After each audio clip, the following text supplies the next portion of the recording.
Hello good morning everyone, my self Priyanshu Kumar.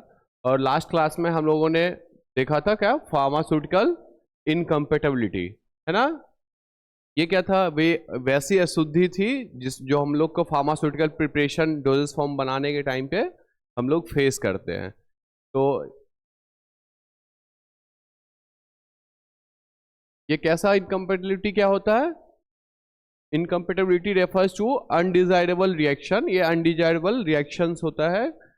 कैसे अकर होता है? दैट अकर्स व्हेन टू और more substance are combined in pharmaceutical preparation, मतलब leading to adverse effect.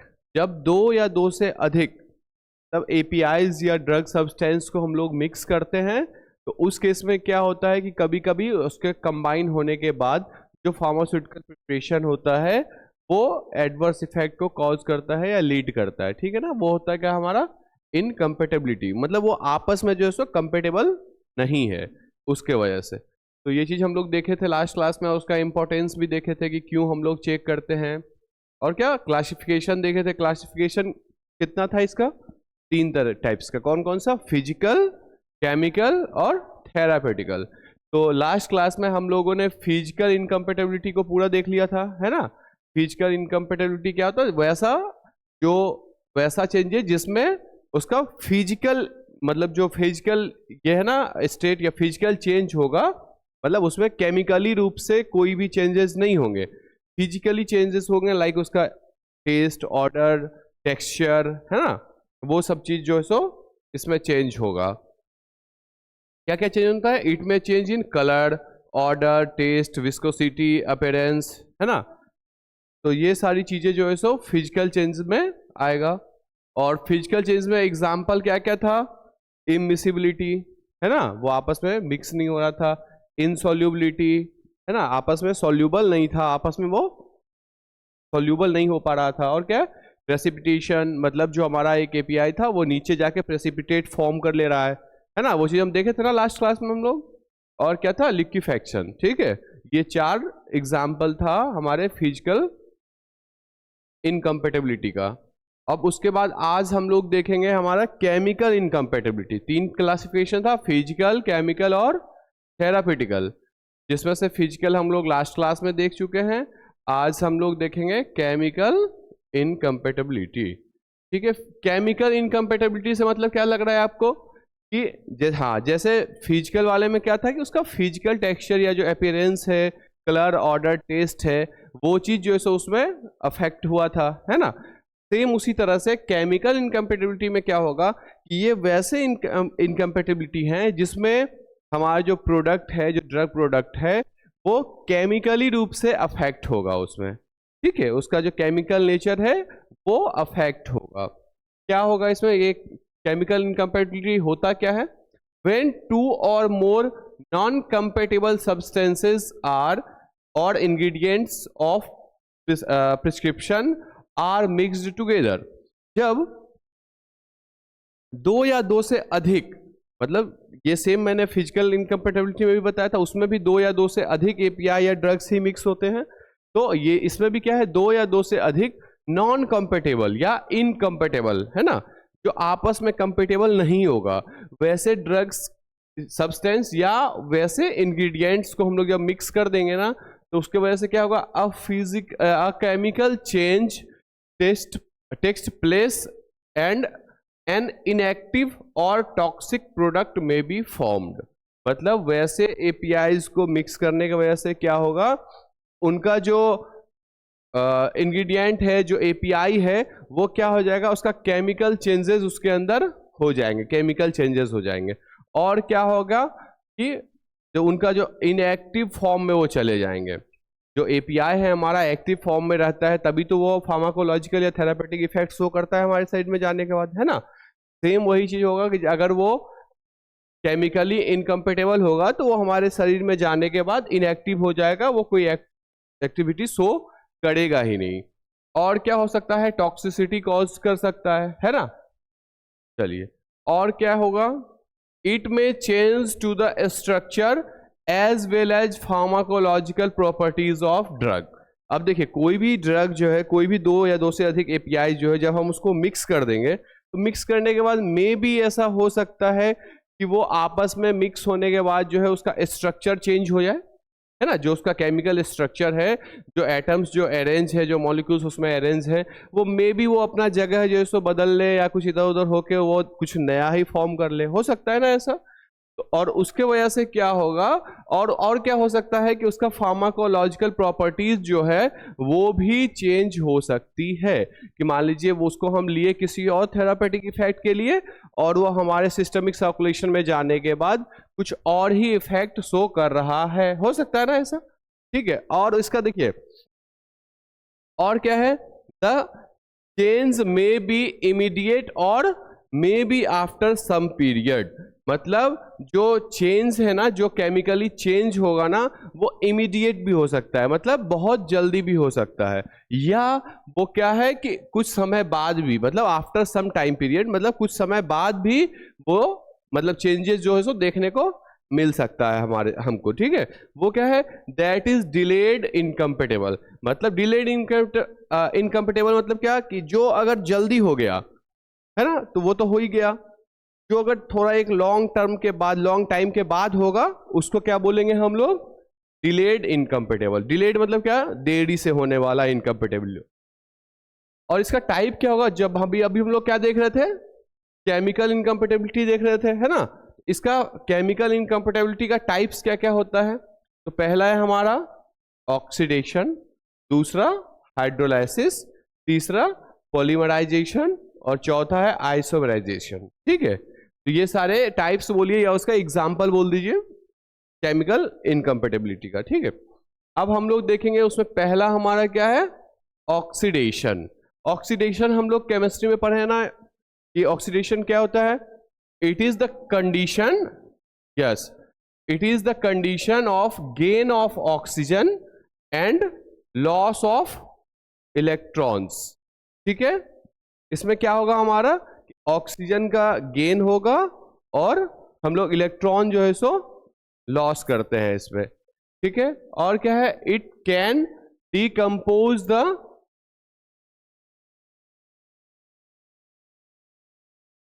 और क्या है इसमें कि इट मेड, मतलब पहले तो हम ये देख लिए कि इसमें हमारा ऑक्सीडेशन में क्या होगा कि ऑक्सीजन का हम लोग गेन हो गया और जो इलेक्ट्रॉन्स है उसका लॉस होता है। फिर क्या, द कंप्लीट सॉल्यूशन या ड्रग जो है उसमें से मतलब वो पूरा परफॉर्मेंस होगा ऑक्सीडेशन का।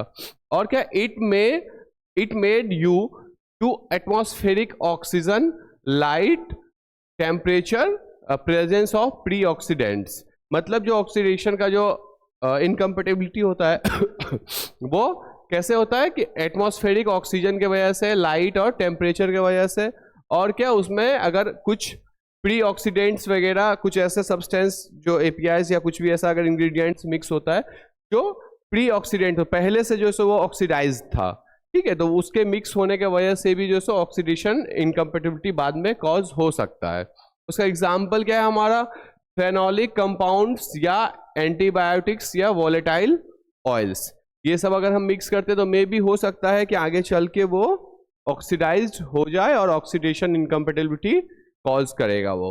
और क्या हमारा, it can be prevented by using antioxidants, मतलब अगर हमको किसी सब्सटेंस में, किसी इंग्रेडिएंट्स में या एपीआई में ये चांस लग रहा है कि आगे चल के ऑक्सीडेशन हो सकता है इसमें, तो हम पहले ही उसके प्रिपरेशन के टाइम पे उसमें एंटीऑक्सीडेंट मिक्स कर देंगे ना, तो उससे क्या हो जाएगा, हमारा ऑक्सीडेशन जो है सो प्रिवेंट हो जाएगा।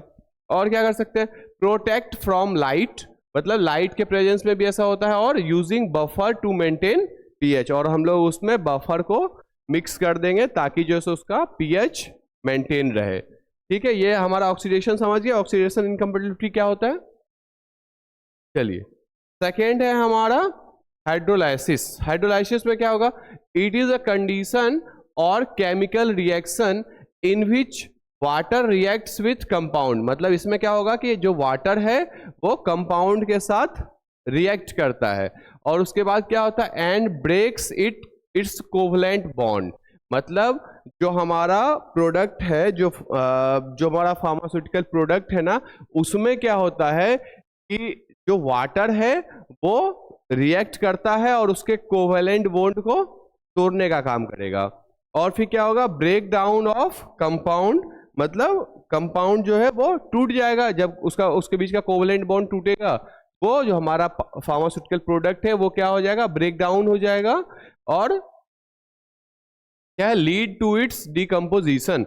जब उसके बीच का कोवलेंट बॉन्ड टूट जाएगा, कोवलेंट बॉन्ड एक मजबूत बॉन्ड होता है ना, वो जब अगर टूट जाएगा तो उसके बीच का जो मॉलिक्यूल्स है, जो एटम्स है, वो डिकम्पोज होना स्टार्ट हो जाएगा वहां से। तो इसलिए हम लोग इसका एग्जाम्पल क्या हो जाएगा हमारा, कोडीन फॉस्फेट, और वो अलग अलग होके क्या हो जाता है, कोडीन और फॉस्फेट सेपरेट हो जाएगा। ठीक है, क्यों, due to the presence of water, मतलब वाटर प्रेजेंट है तो हाइड्रोलाइसिस होगा, उसके बीच का बॉन्ड टूट जाएगा और बॉन्ड टूटने के बाद क्या हो जाएगा, हमारा कोडीन और फॉस्फेट अलग अलग हो जाएगा। ठीक है, ये क्या है हमारा हाइड्रोलाइसिस इनकम्पेटिबिलिटी। ठीक है, और उसके बाद it may be due to the presence of water, pH है टेम्परेचर, मतलब जो मेनली जो है सो इसमें वाटर का रोल होता है। वाटर अगर उसमें प्रेजेंट होगा उस कंपाउंड में या उस प्रिपरेशन में, तो उसमें हाइड्रोलाइसिस का चांस ज्यादा होता है। ठीक है, ये चीज यहां से समझ गया। हाइड्रोलाइसिस क्या है, it can be prevent by, मतलब जो हाइड्रोलाइसिस है वो कैसे हम लोग प्रिवेंट कर सकते हैं, प्रोटेक्ट फ्रॉम मॉइस्चर, मतलब उसको मॉइस्चर से बचाएंगे कि उसमें मॉइस्चर ना रहे। और क्या, ऐड वाटर एब्जॉर्बिंग सब्सटेंस, ऐसे सब्सटेंस को उसमें ऐड कर देंगे जो उसमें पहले से प्रेजेंट वाटर को क्या करेगा, एब्जॉर्ब कर लेगा। जब उसमें वाटर रहेगा नहीं तो हाइड्रोलाइसिस का फिर आगे चांस होगा नहीं। ठीक है ना। और क्या कर सकते हैं, use appropriate solvent instead of water, मतलब जो सॉल्वेंट के रूप में हम लोग वाटर को यूज नहीं करके कुछ दूसरा जो है सो एप्रोप्रिएट सॉल्वेंट उसमें वाटर के जगह पे इंस्टेड ऑफ वाटर हम लोग उसमें दूसरा कोई सॉल्वेंट यूज कर देंगे, तो भी हाइड्रोलाइसिस का चांस कम हो जाएगा। ठीक है, ये चीज समझ गए। चलिए, अब थर्ड हमारा जो केमिकल इनकम्पेटिबिलिटी था वो क्या है, पॉलीमराइजेशन। पॉलीमराइजेशन में क्या होता है, in this single unit of chemicals, जो मोनोमर्स हैं, सिंगल यूनिट ऑफ केमिकल्स, या उसको क्या है कि bond together to form a long chain polymer. वो क्या होता है कि जो सिंगल यूनिट के जो पॉलीमर्स है ना, मोनोमर्स जिसको बोलते हैं हम लोग, वो क्या करते हैं कि आपस में वो बॉन्ड फॉर्म कर लेते हैं। ठीक है, इस टाइप के इनकम्पेटिबिलिटी में क्या होता है कि जो सिंगल जो केमिकल्स है ना हमारे यूनिट्स, मतलब सिंगल यूनिट के जो हमारे केमिकल्स हैं उसको क्या मोनोमर्स भी बोलते हैं ना हम लोग, तो वो जो है वो क्या करेंगे, आपस में वो लोग एग्रीगेट फॉर्म करके या लाइक आपस में वो कंबाइन हो जाएंगे, और कंबाइन होने के बाद क्या होगा कि they form a long chain polymer, एक लंबा चेन पॉलीमर बना लेते हैं। उसके वजह से भी जो है सो हमारा, अगर मान लीजिए जो हमारा मोनोमर्स है वो आपस में जुड़ के एक लॉन्ग चेन बना ले, तो हमारा ड्रग अनस्टेबल हो जाएगा ना, है कि नहीं। तो वो चीज, उसका एग्जांपल क्या है हमारा, मान लीजिए फॉर्मल्डिहाइड है, ठीक है, फॉर्मल्डिहाइड। अब वो अगर हीट उसमें थोड़ा सा भी मिलेगा ना, हीट यहाँ नहीं यहाँ था, हीट अगर थोड़ा सा हो गया ना तो क्या होगा कि पैरा फॉर्मल्डिहाइड फॉर्म कर लेगा वो। ठीक है, और क्या है, अब इसको प्रिवेंट हम लोग कैसे करेंगे, it can be prevented by storing formaldehyde at suitable temperature. क्यों ये ऐसा हुआ, जो हमारा यूनिट केमिकल्स है, जो सिंगल मोनोमर्स है, वो क्यों मतलब जो टुगेदर होके एक साथ होकर के लॉन्ग चेन बनाया, क्यों, क्योंकि उसमें हीट का प्रेजेंस हो गया, हीट उसको ज्यादा मिल गई उसके वजह से। तो इसके लिए हम लोग क्या करेंगे, हीट को कम रखेंगे, या जो हमारा टेम्परेचर है उसको हम लोग अच्छे से सुइटेबल टेम्परेचर पर रखेंगे, कम टेम्परेचर पर रखेंगे। और क्या, एंड ऐड 15% ऑफ मिथेनॉल। उस सॉल्यूशन में हम लोग क्या करेंगे, 15% मिथेनॉल को मिक्स कर देंगे, तो उसके वजह से भी जो है हमारा सब्सटेंस जो है उसमें पॉलीमराइजेशन का चांस रेड्यूस हो जाएगा। ठीक है, और क्या होगा, it can be cause due to temperature, मतलब जो ये जो पॉलीमराइजेशन का जो है ना इनकम्पेटिबिलिटी, वो किस वजह से कॉज होता है, टेम्परेचर के वजह से, लाइट के वजह से, और सॉल्वेंट के वजह से, और क्या है, इम्प्योरिटीज, जो उसमें इम्प्योरिटीज प्रेजेंट है हमारे सॉल्वेंट में, या जब हम लोग प्रिपरेशन बना रहे हैं, जो उसमें जो इंग्रेडिएंट्स वगैरह हम लोग यूज कर रहे हैं ना, उसमें अगर कोई भी इम्प्योरिटी भी प्रेजेंट होगा तो उसके वजह से भी जो है सो हमारा पॉलीमराइजेशन हो सकता है। ठीक है, अब फोर्थ हमारा क्या था लास्ट, आइसोमराइजेशन। मतलब आइसोमराइजेशन, आइसोमर्स वगैरह आप लोग पढ़े हैं ना, कि same chemical formula but different in their arrangement, है ना ऐसा। तो वो चीज क्या है, in this drugs converts into its isomers. मान लीजिए हम लोग कोई एक एटम या सॉरी कोई एक क्या बोलेंगे उसको, कोई एक केमिकल जो है सो हम लोग यूज किए, ठीक है, और वो यूज करने के बाद जो हमारा प्रिपरेशन है फाइनल प्रोडक्ट बनने के बाद वो डिकम्पोज होके या लाइक कन्वर्ट होके वो अपने दूसरे आइसोमर के फॉर्म में बन जाए। हो सकता है ना ऐसा। अगर वो ऐसा हो गया तो उस केस में भी तो हमारा जो प्रिपरेशन है वो मतलब स्टेबल नहीं रहेगा। हो सकता है ना केमिकली उसका नेचर चेंज हो जाए। तो वही सेम चीज इसमें बोल रहा है आइसोमराइजेशन में, कि जो हमारा ड्रग है वो क्या हो जाता है, जो हमारा केमिकल्स जो हम लोग यूज किए हैं वो केमिकल्स क्या हो गया, कन्वर्ट होके उसके आइसोमर के फॉर्म में बन गया। और बनने की वजह से क्या होगा, isomers are identical in their formula, मतलब एक जैसा ही। देखो अभी अब आगे एग्जांपल बताएंगे कि आइसोमर्स वैसे दो केमिकल सब्सटेंस होते हैं जिनका केमिकल फॉर्मूला जो है, मॉलिक्यूलर फॉर्मूला भी जिसको हम लोग बोलते हैं, वो क्या है, सेम होता है, बट उसमें डिफरेंस क्या है कि different between their structure, but उनका जो है स्ट्रक्चर जो है वो डिफरेंट होता है। तो ये चीज जो है सो आइसोमराइजेशन इनकम्पेटिबिलिटी को लीड करता है, ठीक है। अब इसका एग्जांपल देखेंगे हम लोग। ये हमारा एल एड्रिनालिन है, ठीक है, वो क्या होगा कि कन्वर्ट होके डी एड्रिनालिन बन जाता है। ऐसे भी हम लोग जो एल और डी का मतलब है लीवो और डेक्स्ट्रो, ठीक है। ये इसका भी एक बहुत बड़ा फंडा है, हम लोग आगे चल के आगे क्लासेस में पढ़ेंगे। आप लोग सिट्रीजिन नाम सुने हो ना, सिट्रीजिन जो हम लोग एलर्जी वगैरह में यूज करते हैं।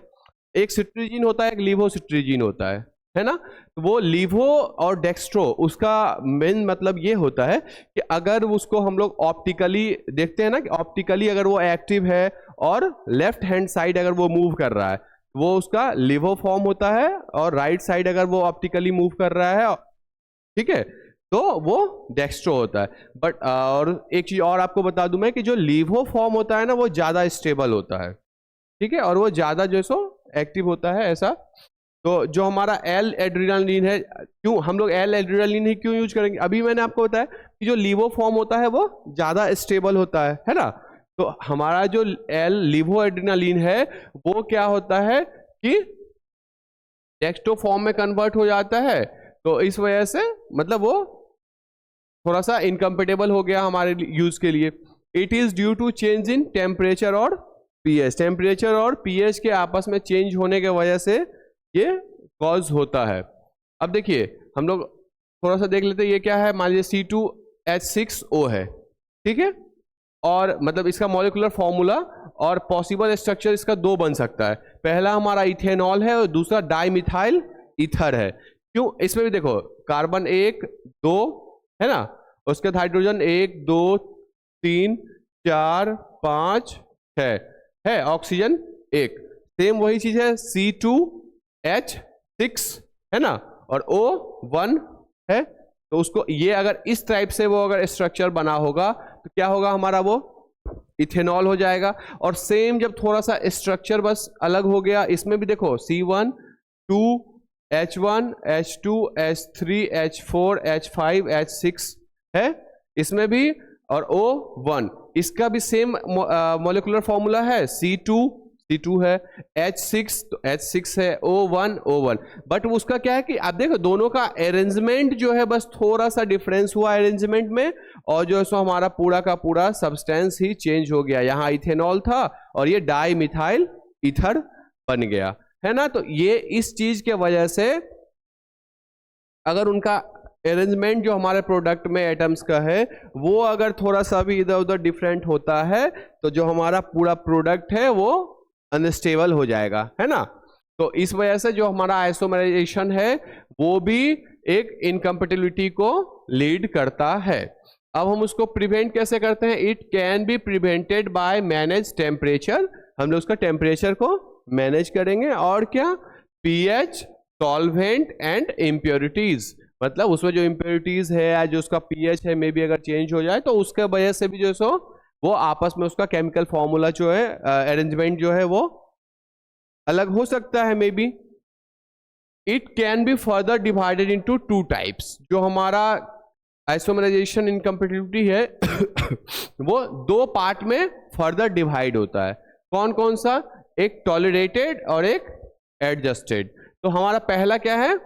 Tolerated incompatibility. मतलब इसमें क्या होता है? In this the chemical interaction can be minimized by changing their order of mixing or mixing the solution in dilute.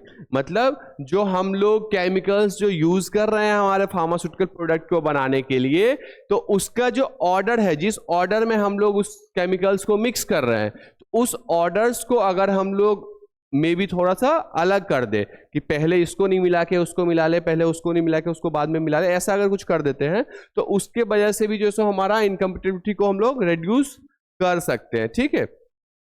और क्या एक चीज है कि जो सॉल्यूशन है उसको डाइल्यूट करके भी हम लोग यूज करेंगे ना, तो वो जो है मतलब कम करेगा हमारे इनकम्पेटिबिलिटी को। ठीक है। ये चीज क्या है? हमारा टॉलरेटेड इनकम्पेटिबिलिटी है। और सेकेंड क्या है? हमारा एडजस्टेड इनकम्पेटिबिलिटी। इसमें एडजस्टेड में क्या होता है? In this the chemical interaction can be prevented by addition or removal of one of the reacting of the prescription.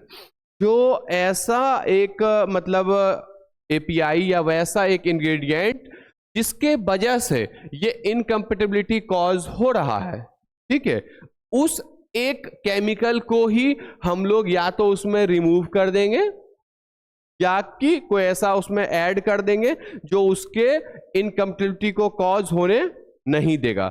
समझ गया ना? ये दोनों चीज में अंतर क्या है? टॉलरेटेड में हम लोग क्या कर रहे हैं कि उसमें हम लोग जो केमिकल है जो जिसके वजह से ऐसा कॉज हो रहा है, उसको हम लोग क्या करेंगे? उसके ऑर्डर को आगे पीछे कर देंगे, मिक्स करने के ऑर्डर को। और क्या करेंगे? इसमें क्या कर रहे हैं हम लोग एडजस्टेड में कि उसमें आइदर की जो हमारे जो जिसके वजह से इनकम्पेटिबिलिटी कॉज हो रहा है उसमें कुछ और डिफरेंट ऐड कर देंगे जिसके वजह से वो रुक जाए, या उसको उस प्रॉपर एपीआई को या इंग्रेडिएंट को ही रिमूव कर देंगे। ठीक है। तो जिसके वजह से हमारा एडजस्टेड इनकम्पेटिबिलिटी खत्म हो जाएगा और रिड्यूस हो जाएगा। Thanks a lot. और हम लोग जो है हमारा टॉलरेटेड वाला जो पार्ट है, थेरापीटिक इनकम्पेटिबिलिटी जो है वो नेक्स्ट क्लास में पढ़ेंगे। ठीक है ना?